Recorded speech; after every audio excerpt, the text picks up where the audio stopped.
Hi boys and girls, welcome back to my channel. My name is CK and my channel is Psychology, and behind me and below me is the most historical part of Kuala Lumpur, Chinatown. Chinatown streets are the oldest in Kuala Lumpur.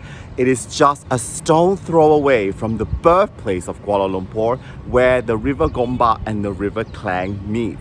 Unfortunately, recently the streets of Chinatown are known to be dark, dingy, smelly, rundown, and even unsafe. Moreover, during the COVID-19 pandemic, when foot traffic grinds to a halt, the area was the most devastated economically in all of Kuala Lumpur. However, thanks to a group of passionate, young, and talented architect, artist, interior designer, and entrepreneur, they have breathed a new life into our Chinatown by making revamping projects, has revitalized the district and once again put Chinatown back to its former glory. In this video, I am going to take you to all these iconic projects, and I will also show you places and areas where usually tourists do not venture. Before I start my journey with you, let me tell you the history of Chinatown, Kuala Lumpur. To explore the origins of Chinatown is to discover the history of Kuala Lumpur itself. This was the landing place in 1857 of Raja Abdullah in search of mining land. The population swelled and grew into a thriving shanty town, luring industrial immigrants from China. Mr. Ya Aloy was such a miner. Born in 1837 in Huiyang, China, he served as the third Kapitan China, Captain China, I am not joking, of Kuala Lumpur, played an important role in developing the city as a commercial and mining center during the 19th century. Mr. KL, as I call him, was the founder of modern-day Kuala Lumpur, achieving political victory in 1873 meant he was almost supreme in the interior of the state and held immense power within the Chinese community. Yap established Kuala Lumpur as the economic center of the peninsula. He built Kuala Lumpur's first school and major tapioca mill in Petaling Street. He was responsible for the survival and growth of Kuala Lumpur, which suffered through many fires, civil war, and a huge flood in 1881. Yet, he manages miraculously to rebuild and lay out new roads and city plans. By early 1900, Petaling Street were home to Chinese jewelers, tailors, dentists, watchmakers, and not to mention the location of KL's many brothels and gambling dens. Description of Chinatown today as a thriving relic of the past are appropriate, for to walk through the streets and lanes of Chinatown is to walk through the opening chapters of Kuala Lumpur's history. Chinatown is a living museum that is an important aspect of the cultural heritage of Malaysia.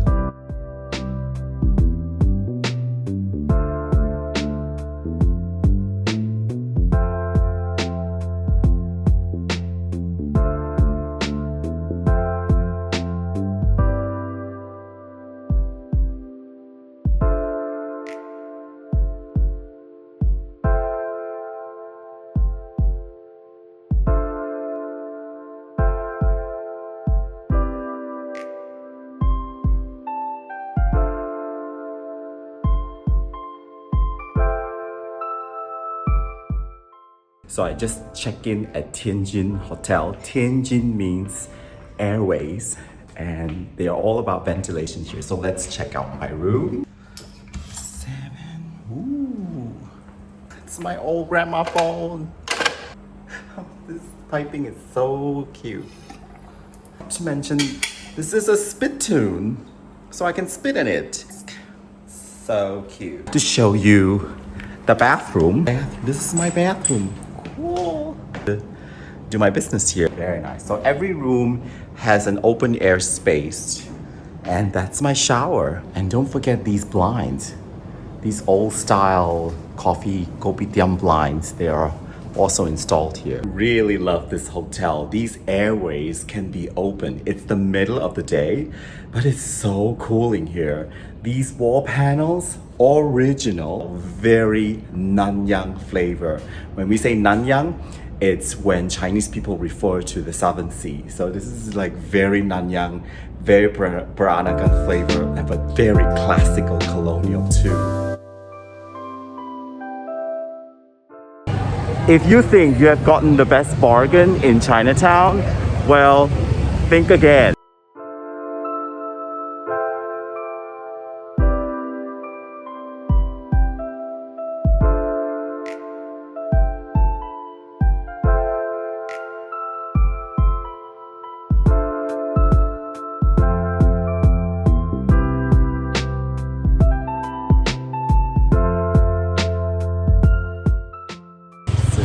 Super early in the morning and I need coffee, and I know just the right person to make the perfect cup of Nanyang black coffee for me.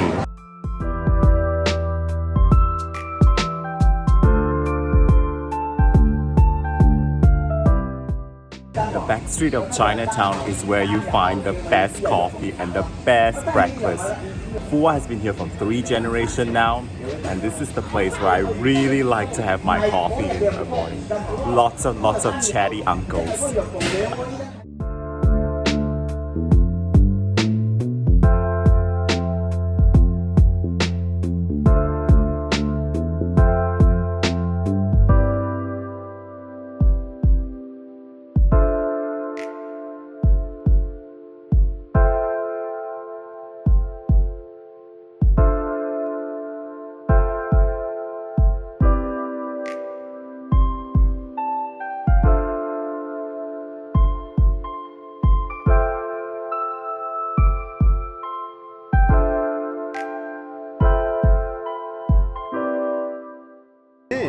This is an alleyway.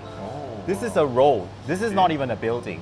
So they built a space here to connect one building to the other. So you're seeing the roof of this building. It's good because now this part, this facade is perfectly preserved.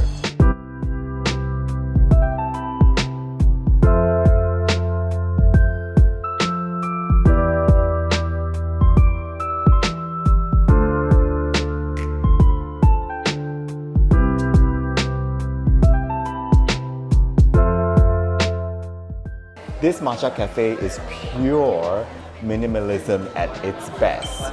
It is the most simplistic design I have ever seen. The whole place is drenched in white. What you need to look out for, the highlight, is of course the incredible lighting up here, the skeletal lighting that goes all the way back to the cafe. It feels like it's snowing the whole place, and it feels like you're walking into an art museum rather than a matcha cafe. So did you know the building behind me used to be the largest cinema built here in Malaysia?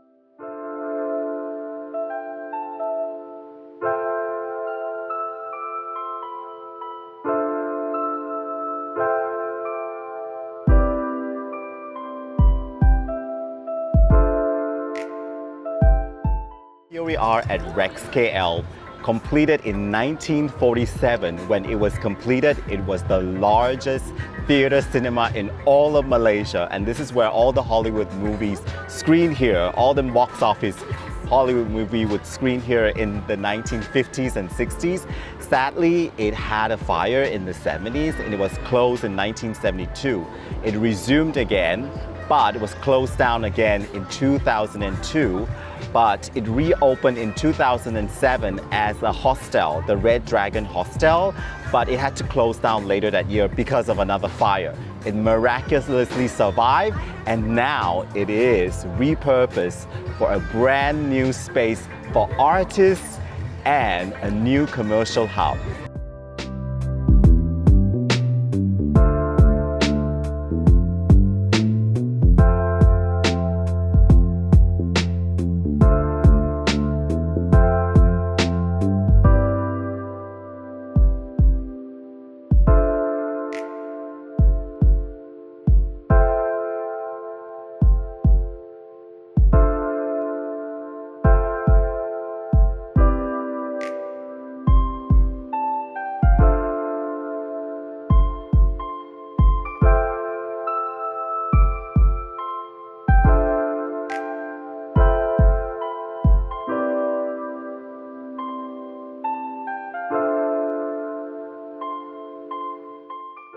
there is a rooftop bar here called Shhhbuuuleee.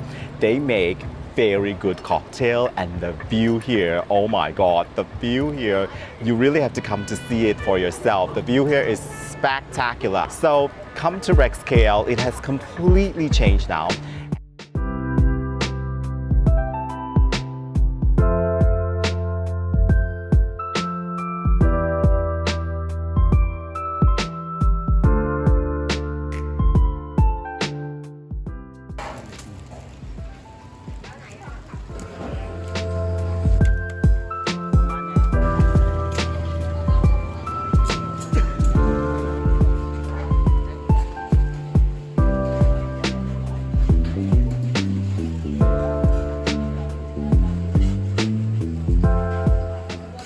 Uncle has been making Apam Balik for 40 years. This is Apam Balik, or sort of pancake. It looks easy to make, but it takes a lot of skill and special recipe. And I have been eating his Apam Balik, his apong, since college, and it still is very delicious. It's still so delicious. It looks very easy, but I think he has a special recipe, and you do really need a special skill. And so he's been honing the skill for 40 years, and that's why I always come back to Uncle.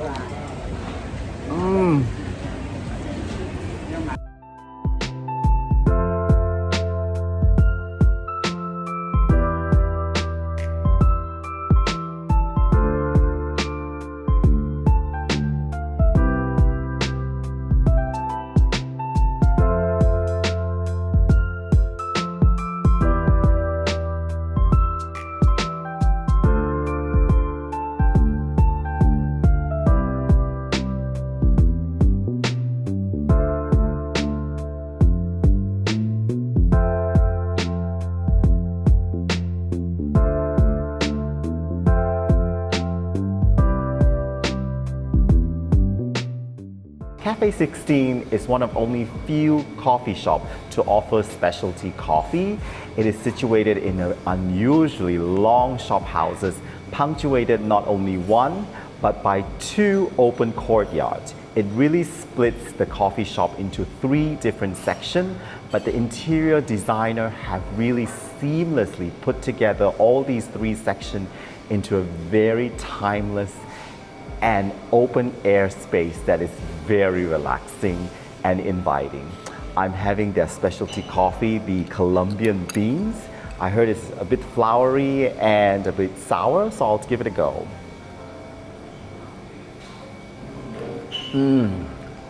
Oh, just the perfect coffee for me this morning.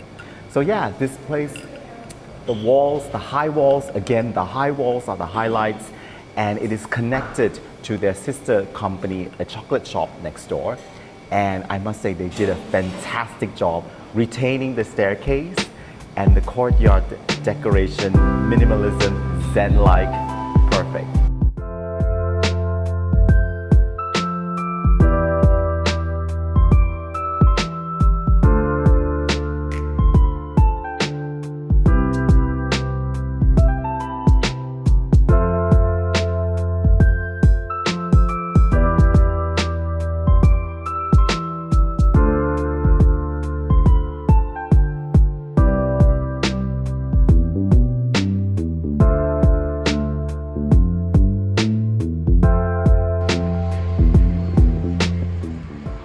Did you know you can go swimming here in Chinatown?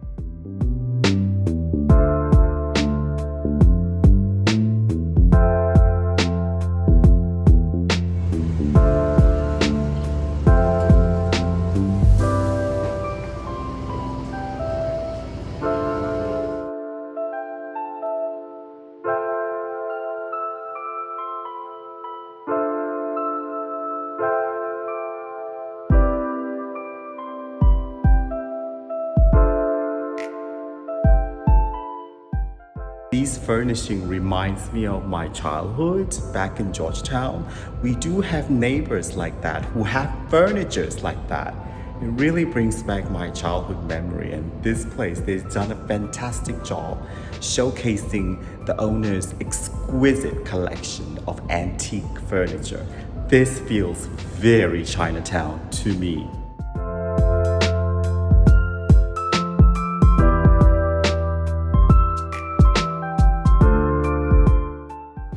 Are you looking for that quintessential souvenir from Chinatown? Well, the shop behind me makes the best souvenir in all of Chinatown. Their product is 100% made right here in Chinatown Kuala Lumpur, and that recipe has been passed down through generations. Come inside with me.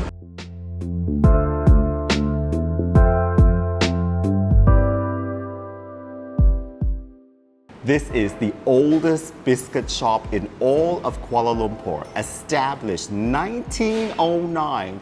Fung Wong Biscuit Shop has been in operations for more than 100 years. I really like what they've done with the place.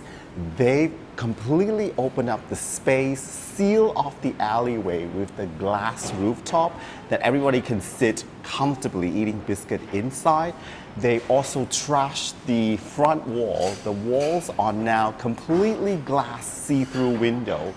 There's even an alfresco eating place outside very comfortably, and they've also retained the railing on top of the front wall.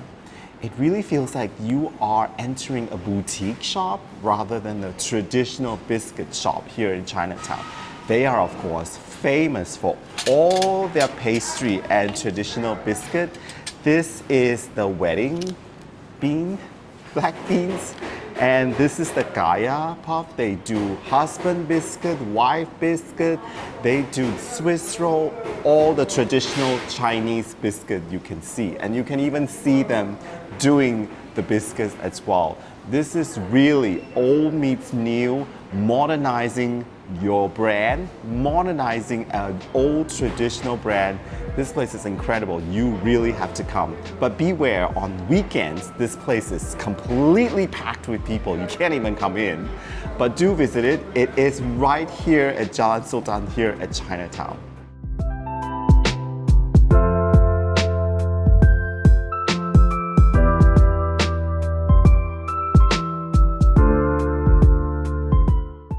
Jao Tim in Cantonese means hotel, and this was a hotel back in the old days of the 60s and the 70s.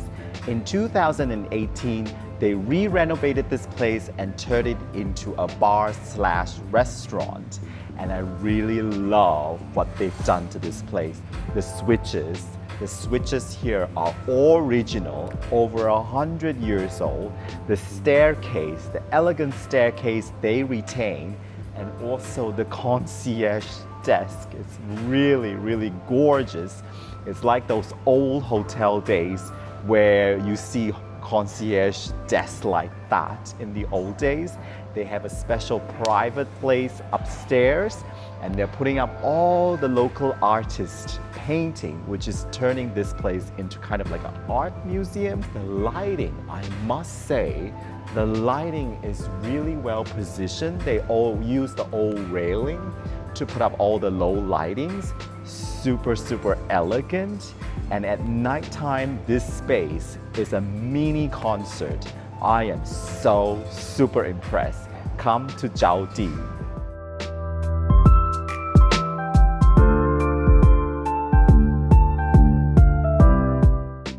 I'm a little bit off Chinatown this time. I'm at Tun H.S. Lee Road, but I must feature LOKL.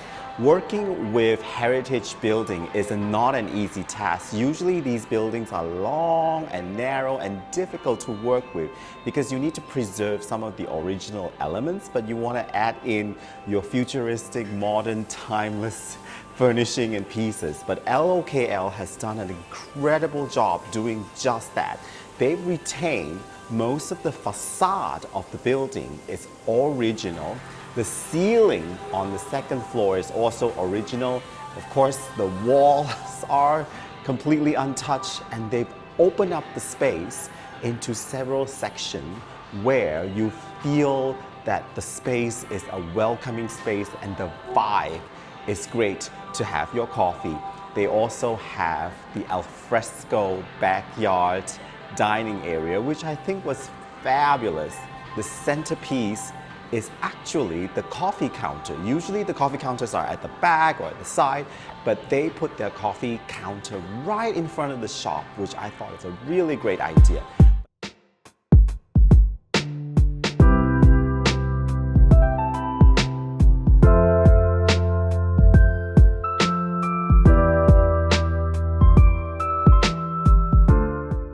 This is Wildflowers Kuala Lumpur. This is one of the rarest places where you can have a bar downstairs and a fine dining upstairs.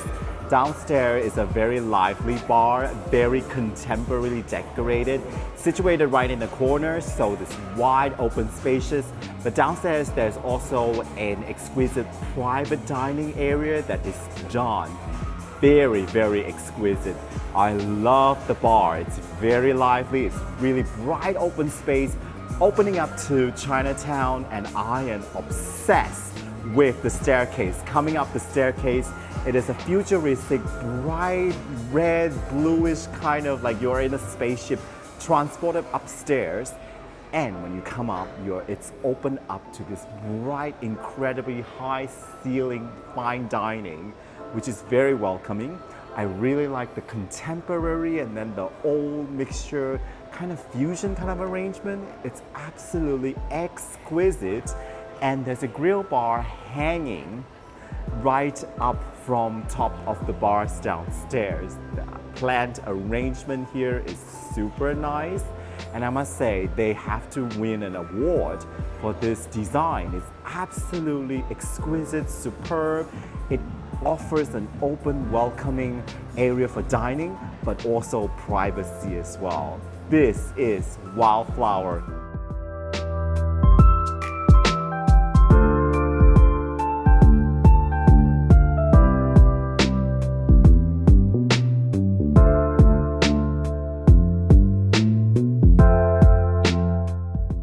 So we are at Chocha Kitchen, and this restaurant has completely retained the structure of the heritage. The outer layer, the wall itself is completely original, but they have blended in the new modern furnishing, which I thought was a great idea. It's a very kitchen style restaurant with a very modern menu, and they have one of the most exclusive one of the most extensive, vegetarian choices. They have, I'm ordering the blossom banana, and this is smoke pumpkin. It's really gorgeous. And as you walk towards the end of the restaurant, it's an alfresco dining, which is a really, really lovely setup. I love the setup with the long table and everything. They also have an intimate room, a private intimate room where you can book the room itself.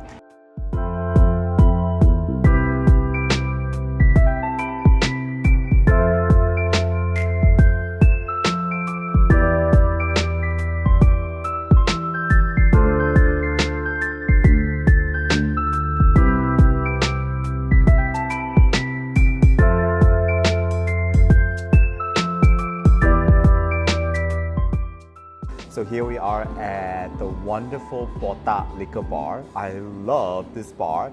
They completely retain the high ceiling, which makes this place gigantic. And I also like the flowery arrangement above the bar. It looks like the coconuts are floating. Furniture here is really a lot of mismatched of the old nostalgic furniture. They made me this cute drink. It's called Negroni with a twist, because I was wearing red, and the bartender was so nice to customize this for me. I'll also have a drink. It's very nice. It's very nice, like a sparkling flavor.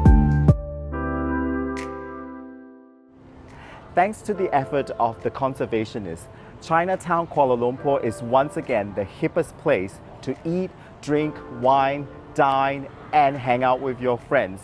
I love my Chinatown. I grew up here as a college student, and I tell you, we have enough shopping malls in Kuala Lumpur. What we lack is our will to preserve these heritage buildings. Imagine losing them is losing them forever. And we're not only losing a building, but we are losing the heritage DNA our ancestor left us. I hope you visit Chinatown, and I'll see you in my next video. Bye!